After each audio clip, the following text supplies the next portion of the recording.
E aí, ansiosos para saberem o que aconteceu no episódio de hoje de Demon Slayer?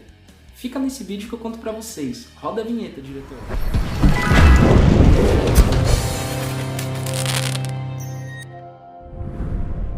Fala galera, beleza? Diego Aires aqui novamente e esse é o Nerdzoid.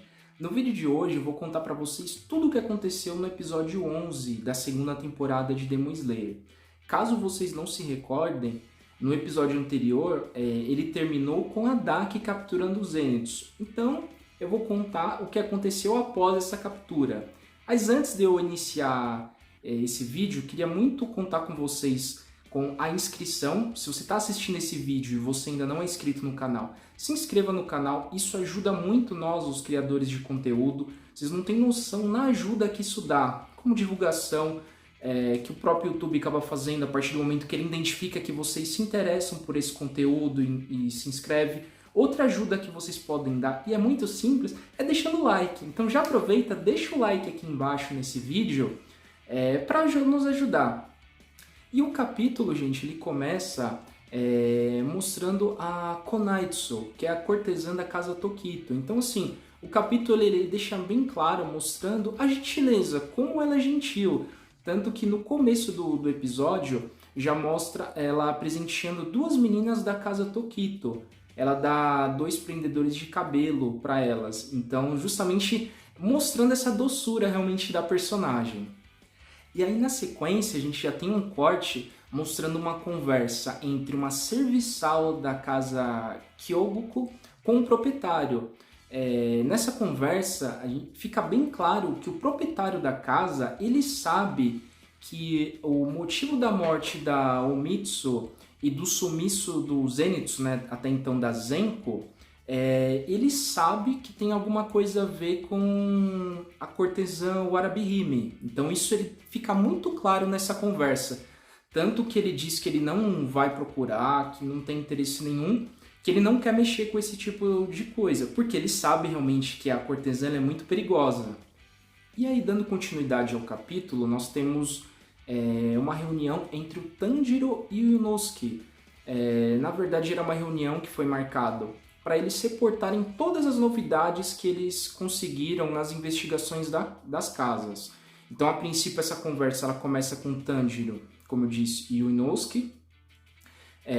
Eles começam a conversar, o Inosuke já reporta para o Tanjiro tudo que ele viu na casa Ujimoto, então, daquele jeito bem característico que a gente já conhece do Inosuke, assim, dele contar a história, então ele não saber se expressar direito, mas ele tenta explicar do jeitinho dele que ele, de fato, ele encontrou um Oni e que tem um Oni presente na casa, isso ele tem total certeza.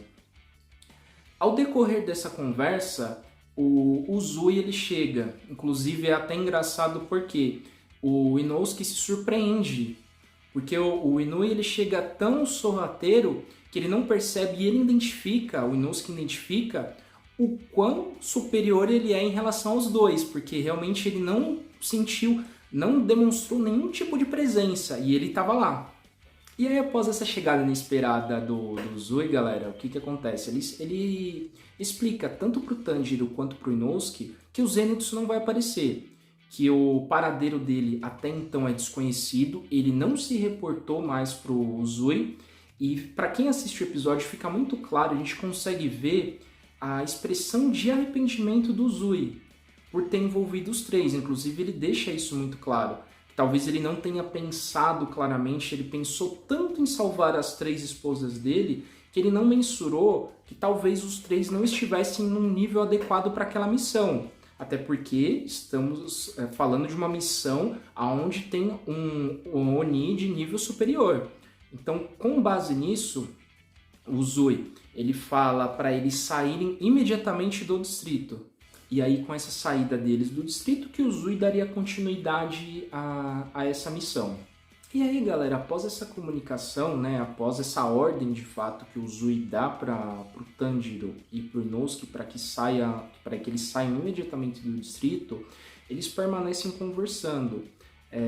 Na verdade, é mais uma resenha para eles entenderem se realmente o nível deles seria inadequado, se é um nível muito, o nível atual deles é um nível muito baixo para esse tipo de missão, E é até engraçado porque, assim, eu digo uma conversa, mas acaba sendo mais uma briga por parte do Inosuke, porque a todo momento ele fica agredindo o Tanjiro enquanto eles conversam, né? E nessa conversa eles chegam a algumas conclusões, o próprio Tanjiro, né, chega a algumas conclusões bem interessantes. A primeira conclusão que ele chega é que as casas elas têm passagens, provavelmente, entre elas. Porque assim, o Oni ele consegue se deslocar muito rápido de um lugar para o outro e muitas vezes à luz do dia, então que seria impossível ele fazer andando livremente. Então, Tanjiro chega a essa primeira conclusão. E a segunda conclusão, inclusive bem inteligente da parte dele, é que não seria tão fácil o Oni ele se livrar dos corpos, já que provavelmente esse Oni ele está infiltrado nas casas como um trabalhador comum, como uma pessoa comum. Então não seria uma missão fácil ele se livrar de um corpo ali sem que ninguém percebesse. Então ele chega à segunda conclusão que todas as pessoas que foram sequestradas, ou seja, as esposas do Zui e os Enios, eles ainda estão vivos. E aí, após eles chegarem a essa conclusão, eles acabam decidindo que eles vão sim salvar as pessoas que foram sequestradas pelo Oni. Após essa conversa barra briga então entre o Tanjiro e o Inosuke, o episódio ele corta voltando para casa Tokito, no momento em que o Tanjiro ele vai se despedir da cortesã Konaitsu. Então, explicando para ela por que ele estava infiltrado na casa, né? No caso que ele se preocupava com os sumiços que estavam acontecendo ali, informando, obviamente, que ele não era uma menina. E é até um ponto engraçado do episódio, porque a própria cortesã informa que ela sempre soube que ele não era uma menina, que ele era um menino disfarçado, só que ela não sabia exatamente quais eram os motivos dele. Então isso é uma cena bem engraçada que tem no episódio, porque de fato ele fica muito sem graça de perceber que ela já sabia que ele era um menino, né? E nessa conversa dela com o Tanjiro, é interessante também a gente apontar um diálogo onde ela fala que aquele seria o último dia dela na casa Tokito, que ela estava prometida para casamento, então de fato aquela seria a última noite que ela passaria na casa. E aí na sequência, galera, dessa conversa que o Tanjiro teve com a Konaitsu, a Daki aparece e a captura. Então, assim, até pelo fato dela também saber que é o último dia da cortesã na casa e ali no distrito, ela aproveita para fazer essa investida, para capturar a Konaitsu. E aí, dando continuidade ao episódio, o Tanjiro ele tá indo ao encontro do Inosuke, justamente para colocar em prática aquele plano deles de resgatar as pessoas que até então eles acreditam estarem vivas, né? No momento que ele está indo ao encontro do Inosuke, ele sente o cheiro de um Oni por perto. E aí ele vai na direção justamente que esse cheiro indica para ele. Porque ele quer entender por que apareceu ali um Oni naquela região, né? E até nessa questão das investigações, o episódio também corta para a parte da investigação do próprio Zui. Então ele vai até o proprietário da casa Kyogoku, ele interroga, porque ele sabe de fato que o proprietário tem algum tipo de informação. Então ele acaba chegando de uma maneira que o proprietário fica muito assustado, né? Porque ele foi bem sorrateiro, e como é bem característico dele, inclusive. E ele questiona, indaga o proprietário, dizendo que ele pode contar tudo que ele de fato sabe, que ele vai atrás das pistas, né? Vai atrás dessa informação, que pode confiar de fato nele. E aí o proprietário diz que todos aqueles sumiços, e inclusive a morte da Omitsu, ele não sabe exatamente o que, mas ele sabe que tem uma relação com a cortesã Warabihime, né? E aí era exatamente essa pista que o Zui precisava. Com base nisso, ele vai atrás dessa informação para investigar mais o que pode ser isso, o que pode estar acontecendo então com essa cortesã. E aí, voltando à caçada que o Tanjiro estava fazendo, aquele cheiro do Oni, o Tanjiro ele continua, e o cheiro vai de fato se tornando mais forte conforme ele avança, né, em direção a esse rastro, e ele chega até a Daki. Então aquele cheiro realmente que ele sentiu era da Daki. Quando ele entra na casa onde o cheiro estava sendo exalado, ele encontra a Daki juntamente com a Konatsu. Então ela tinha capturado, eu acho que todos nós já vimos nos outros capítulos como funciona essa captura dela, né? Que é através das faixas. Então o Tanjiro ele presencia exatamente essa cena, a Daki com a Konatsu enrolado nas faixas. E aí, até por presenciar essa cena, o primeiro impulso do Tanjiro é tentar resgatar a Konatsu, né? E aí a Daki, obviamente, lembrando que estamos falando de uma Oni superior, né? Ela com um golpe, ela derruba o Tanjiro. Então assim, o Tanjiro, quando ele recebe esse golpe, ele sente assim, um impacto imenso. E posso dizer para vocês, até para quem já assistiu o capítulo ou irá assistir o capítulo, que o maior impacto que ele sente não é nem tanto do golpe, mas eu acho que é o impacto psicológico, porque ele fica muito abalado por perceber de fato que ele vai estar enfrentando um Oni superior.